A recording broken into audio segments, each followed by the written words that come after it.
Alright guys, so we just got Taric getting revealed. Taric is the newest champion, and he's extremely versatile. He can basically double up any spell you cast, and he makes Arbiter of the Peak a much more competitive card the way this is built. Gift Giver and Mentor are really great cards. So in this video, we're going to go ahead and break down 3 different decks. The 3 decks that I would see have the most potential in terms of Taric being played in competitively. Now, I'm not going to be able to build the deck card for card. I'm just using this as a framework to show you guys, the concept of the deck we're doing. Obviously, with a lot of the new cards, it's going to very much change like the deck build at hand. In addition to the idea of, of course, building a deck that's more dependent on the meta. But I can still show you guys kind of like the concepts that we're thinking of. So the first thing is the idea of running like an aggro style in Noxus. This would be running, let's go ahead and, sort of throw it together here. Whoops, we can delete this. So this would be running Draven. Draven and Taric work pretty well together because, of course, the spinning axes count as targeting your own units, and they will discount your Arbiter of the Peak, which will get really cheap in this deck, right? We're also going to use a lot of these self-targeting Noxus spells. We might not have room for Elixir of Wrath, but I could definitely see that making sense. No, what we want is kind of like the aggro overwhelm package. A really good one, for example, would be Might. This deck would absolutely destroy with Might. Taric has the ability to double up the spell that you play, and this is incredibly important with sort of medium-sized spells. If they're too cheap, you're not getting enough value on the double up, but if they're too expensive, you're often not going to be able to fit it into your turn. So something like Might is kind of perfectly positioned with him, and giving 2 different units +3 attack and overwhelm can be really scary. In particular, even using it with Draven is a little bit nuts. So we've got Might here as a good option. Then we can run cards like Transfusion and Brothers Bond. I don't know if we'll have enough units to be able to run Brothers Bond, but the ability to target 2 of your units is really nice because it's going to discount our Arbiter of the Peak really aggressively, and it's going to be able to, of course, potentially help level Taric. We'll see if we have enough Swarm to fit in this much Brothers Bond. We do need a very wide board, so we're going to run the aggressive Precious Pet in addition to our new Targon cards. And of course, I'm not going to be able to add those in the deck builder here, but we're definitely going to be talking about which ones of these we're running. This is going to be running 3 Gift Giver for sure. The ability to just be a turn 1 unit that summons a gem is really nice. And keep in mind, because we're running Arbiter of the Peak, the gems are going to get really cheap, or sorry, the gems effectively are going to be paying for themselves because you're drawing your Arbiters, and it's going to be a really valuable finisher. We are absolutely running 3 Mentor of the Stones. This is just kind of a bit of a crazy card in general. It has a little bit of a difficult time sometimes finding the right curve here, but we have a lot of valuable keywords that will gain scaled value off of stats, like Overwhelm, for example. If we end up running something like the Ballista, which we might not. However, we're not going to be running Mountain Goat, Shards of the Mountain, or Blessing of Targon, as these are a little bit too slow or too clunky for the strategy. So it's going to be running 3 Gift Giver, 3 Mentor of the Stones, 3 Taric, and the most important piece here, Arbiter of the Peak, the 10 mana 6/6 Overwhelm, reduce my cost by 1 for each time you've targeted or supported allies this game. This card I was thinking had a really good chance of being underwhelming when I was evaluating it yesterday, but the new reveals today change absolutely everything. This card got such an insane amount of support off of these cards getting revealed here. The ability for this to be so insanely cheaply discounted, Mentor of the Stones in particular, and the way Taric works with his level up, makes Arbiter of the Peak something that's going to be discounting extremely aggressively in this deck. So it's absolutely going to be built around, right? And, of course, we're going to be running a few other sources of the Overwhelm as well in the form of Kato.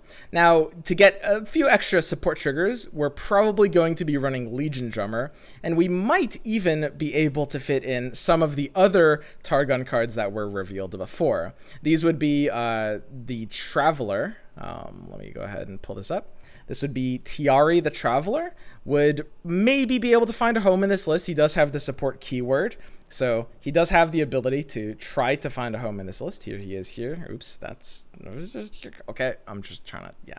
Tiari the Traveler has a good chance of finding a home in this list because, of course, just because giving the ability for things to be supported is pretty sweet. I'm not 100% sure if I want this as a 3 of or even at all. It might end up being worse than Legion Drummer. So Not 100% sure. And there's a consideration to run Mountain Sojourners. It really isn't impossible. We have a lot of like scary supports, and because we have a lot of overwhelm, the stats that this can be given are potentially really crazy. I could maybe see running this as a 2 of or something like that. Unfortunately, it took me a few seconds to realize that I wasn't displaying the graphics, so here it is, Mountain Sojourners. Being able to play it on turn 5, it's like, I definitely don't think I can see myself running this as a 3 of, but because we have a lot of overwhelm in this deck, and because we have a lot of like reasons for discounting things, you can actually imagine this card making sense in this deck. This is the one deck that I pointed out when I was evaluating Mountain Sojourners. This is the one kind of archetype where Sojourners has, I would say, the most hope in, despite being pretty greedy. Now, the one thing I will mention is Bastion could find a home in this deck. It's going to be a very specific like meta call at that point. I don't know if I would want to run Bastion in this deck. It really wants to be like very aggressive, and depending on the meta, you might not get that much value out of Spell Shield. So just keep that in mind. This one's sort of like an optional choice. But overall, this is kind of like the framework for the direction of the list. It's a very aggressive list that tries to swarm the board. We might run like some swarm cards like House Spider if we just want to make sure we're getting enough targets for stuff like Brothers Bond. I don't know if I'd want to take it in that direction, but you get the general picture here. It's just very aggressive, overwhelm. We're going to be trying to use Might on Taric. Now, there's a couple of things that we don't know about interactions. Like, for example, Noxian Fervor, I don't think will work with Taric. Taric specifically says that the spell has to target only him, and I think even though it targets an enemy unit, it wouldn't be able to redouble it just because it's a double target. It doesn't say like maintain same target. I don't think it works with anything targeted at all. So it's possible this deck might not want to run Fervor at all and just run Might instead, but Fervor's like cards like Fervor and Decimate are still like pretty strong alternate finishers, so I think they're totally fine. In addition, Whirling Death can't be cloned with Taric, but it's a pretty powerful card with like Overwhelm and Draven in general, so I don't mind trying to find room for it in this list. At this point, I've kind of like, there's obviously a lot of like ways to close this out, but it's really just the framework of the concept that I'm trying to show you, and mentioning some of the potential options. Like we mentioned Elixir of Wrath before. It's a really good way to like target your own unit. We'll see if it finds a home in the list. But this is one that I'm very excited to build, and this one has high competitive potential. Next up, we've got Taric Lee Sin. This one's quite interesting. This one, I definitely have less of a defined idea of how I want this deck to look. The idea here is basically we just want to be able to play a more like control-y Lee Sin. Lee Sin as an archetype has been sort of pigeonholed into like a full-on like aggro combo almost, because the best way of running it for a while was to run it with like the Might Draven combo. And now the deck archetype can definitely slow down a little bit and go more control-y. We're running the same package. Arbiter and Targon are kind of like, they are together. They're sort of like, you kind of have to run them both together. Arbiter is probably better than Targon, by the way. You can build a few decks that will run Arbiter but won't run, sorry, did I say Targon? I meant Taric. Sonic Wave, of course, hits this deck pretty hard. It counts as 2 different self-targets for both Taric and Arbiter of the Peak, so that's going to be pretty crazy. And of course, Lee Sin has a lot of synergy with Sonic Wave, although some haven't been able to run 3 of in the past. For the most part, what you'd get out of this package would be something that you'd expect from a standard Lee Sin deck, right? Like, you're going to be running some Eye of the Dragon, some Claws. These can be like potentially phased out depending on the meta, right? There's a lot of ways to imagine that going down. And some like general like high value Ionian staples, like it seems very likely that something like Concussive Palm would have to fit into the meta. But unlike decks in the past, which were trying to play for like combo with like Horns of the Dragon, you could probably just like play a much more slower game plan and just make sure you're stalling out your opponent and winning the game off of your Lee's level up, your Arbiter of the Peaks being 0 mana and like, double playing Arbiter on like turn 6 or 7 sometimes, as well as sometimes Taric being leveled up. So you'd run a lot of the same cards, a lot of the same package, but instead of being aggro like the Draven version, you're running, the sort of like Lee Sin control combo package. The Draven version of the deck probably wouldn't have been actually leveling up Taric very much at all. I want to point that out. Taric's job in that deck is to like clone stuff like Might and to be kind of like a threat that has to be removed, be, a tough provider for things. Just a pretty good card in general. In this deck, he will be something that actively tries to be leveling up, right? And that's a pretty important distinction. So they're using him in very, very different ways. Unfortunately, I'm not going to be able to build this one out as thoroughly just because This one's a lot more dependent on A, the meta at the time, and B, the rest of the cards that we're going to be seeing. But I just wanted to show you the concept of like the Lee Sin direction here. And the last one is actually kind of a clickbait, because the last one, I don't think I want to run Taric in this deck. Sorry. I know I said 3 Taric decks. This one is kind of a Taric deck, but it doesn't run Taric itself. This is basically pure Braum, baby. So Braum, a little bit of a history. Braum was actually kind of an absolutely insane card before it got nerfed to 0 attack, and then we stopped seeing it anymore ever. But it received a really, really insane amount of new support in the form of some of these new Targon cards. But I don't think this one would be able to fit in Taric.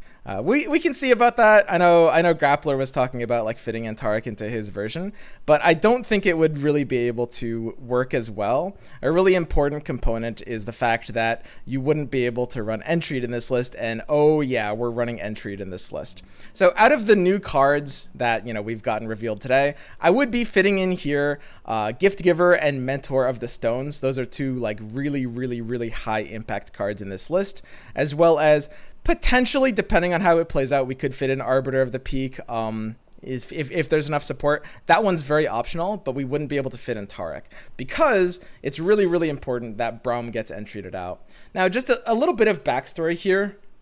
In the time before, like right before Braum got nerfed, it was actually like the idea of just running Braum Entreat was being heavily experimented on. And in that meta environment, it was actually proving to be like really, really, really insane. And then Braum got nerfed and saved us all from like the reality of that meta. That would have been like really, really, really, really disastrous. In this case, we have a situation where like some of these new cards are kind of like insane buffs for the Braum archetype. In particular, the idea of Mentor of the Stones, an absolutely ridiculous card, Mentor of the Stones. Mentor of the Stones, being able to play on turn 3 into Braum on turn 4. If they kill the Mentor of the Stones, then you just use gems on the Braum. If they don't, Mentor of the Stones will grant Braum. Grant is a permanent buff, not give. It's not temporary. It's permanent +2/+2 to your Braum. And then the opponents, like on most strategies, they'll just kind of be screwed. There's a lot of strategies that will be able to deal with that. For sure, there's a lot of hand states, but it's so hard to deal with for so many things. And my deck has plenty of like alternate game plans and routes to get there. So let me like sort of a very non-ideal scenario, because I think when we're deck building and trying to make competitive things, we really have to be kind of pessimistic, right? We can't really be thinking of the best case scenarios. We really should be thinking of like common bad case scenarios. A really common, like not amazing hand with this deck is something like Entreat plus Mentor. And that's like, you know, kind of like a bricked out hand. We're not really hitting the combo pieces we want. Entreat is just 2 mana over Braum. But even that 2-card hand has the ability to auto win against a lot of archetypes. I pass the first 2 turns. I play Mentor on turn 3. I entreat the Braum using the spell mana and play the Braum on turn 4. And if they don't stop the support, if they do stop the support, then I gem the Braum. And if they don't, then I don't. And basically Braum just kind of snowballs and goes nuts. Gift Giver will also create a gem in hand. So we do have the ability to just, you know, buff the Braum up to like 1 attack in a very, very, very non-committal way. And ultimately the ability to just like keep the Braum alive in a way that doesn't really go too far out of your way from a deck build perspective, right? Because the deck, you know, obviously we haven't filled very many cards in this deck. We literally have put in like 4 cards. The rest of this deck would be kind of like mid-range Freljord Targon package. So we don't know what all the Targon cards are going to be, but they will run like a lot of just like mid-range value cards. I think there's a very good chance that the Runeterra devs are actually about to print a Freljord support card, because fun fact, Freljord doesn't have a support card, right? But they probably want like the support archetype to be comboable with a lot of different regions, and I suspect they'll print a Freljord support card in this set, if not like partly later down the road. And that would also make this a lot stronger as well for a lot of different reasons.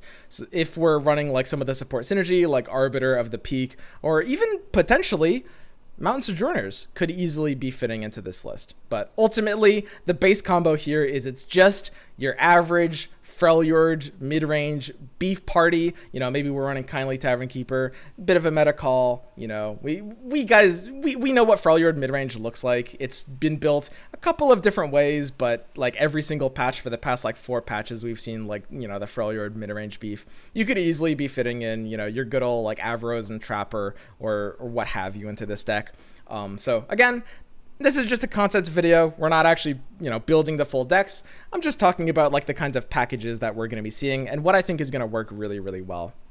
I think that depending on how the meta goes, like for example, if they nerf something like Ezreal, which they have a really good chance of doing, there's a very good chance that this deck, what you're looking at right now, could be like absolutely kind of like disgusting meta cancer, right? Like it depends on how the meta shapes up.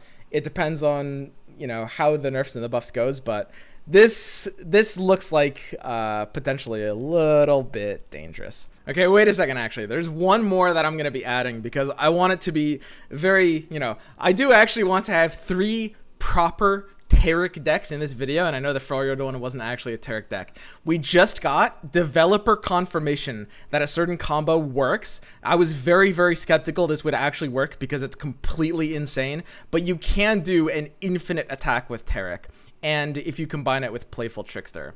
So again, developer confirmation that this literally works right now on their clients of the game. There's a chance it'll be changed before launch because it is a little insane. Okay, so the way Taric reads is every time it attacks, it copies the last spell you cast on only him this round onto the ally he's attacking on. So what you do is you combine this with Playful Trickster, right? Fizz's Playful Trickster or just the main deck Playful Trickster. And by doing this, you can literally, every time you attack with Taric and the support card, you will Playful Trickster, the card he's supporting, infinitely and be able to literally keep attacking infinitely. So if you have something like a Fizz on board that has elusive, it doesn't matter how much attack it has, even if it has 1 attack, you will win the game if they can't block it because you'll be able to attack without stopping every single turn. Now, there's one thing about this, which is that the unit Taric is supporting does get removed from combat because Taric keeps casting Playful Trickster on it, which is really, really, really crazy. But Taric himself doesn't get removed from combat except for the first time when you Playful Trickster him the first time, right? So what that means is you need to level up your Taric because leveled Taric gives himself like immortal, right? So that way you can keep attacking forever if you do this. So what you would do with this is you would build a deck that is basically elusive, running Targon. You would run a lot of like the elusive power cards. The crystals are going to work really well with, the gems, I guess they're called. They're going to work really well with elusives. We've got, they work really well with Fizz too, of course. Absolutely, we're running Fizz in this deck. This is a Fizz plus Taric deck. We're running 3 Mentor of the Stones, and then we can just go ahead and kind of put in kind of everything you'd expect from an elusive deck. The thing about this deck that's like really, really important though is that the infinite combo would be more of like a side condition than anything else. It's not going to be happening like every single game or anything like that, right? It's just going to be a side condition to like, the strategy of basically jamming a bunch of elusives, buffing them up really big with gems, with Mentor, and sometimes just kind of winning off the back of your Fizz. But you still might be running, if you're running the full combo, you have to be running like 3 Playful Tricksters as well. So the hardest part here is leveling up the Taric, so you would need a lot of self-targeting to be able to accomplish that. Plus supports. Bilgewater currently doesn't have support, but you could use a lot of specific Targon cards to be self-targeting, and there's a couple of Bilgewater cards like Pocket Aces that will help self-target as well, and just kind of work pretty well with like the Fizz and elusive game plan. We definitely run in this package like a lot of just kind of like the elusive staples in general: Zap Sprayfin, Slippery, Wave Rider, probably Golden Narwhal. Turns out that this card is like quite competitive in this form, which isn't really too surprising. I think Golden Narwhal just is a pretty great card right now in elusive decks. So this would be kind of like the identity of that deck, and every once in a while it would be able to ass pull a completely degenerate infinite combo. Brings me back to like Yatagarasu in old school Yu-Gi-Oh, if anyone actually played old school Yu-Gi-Oh.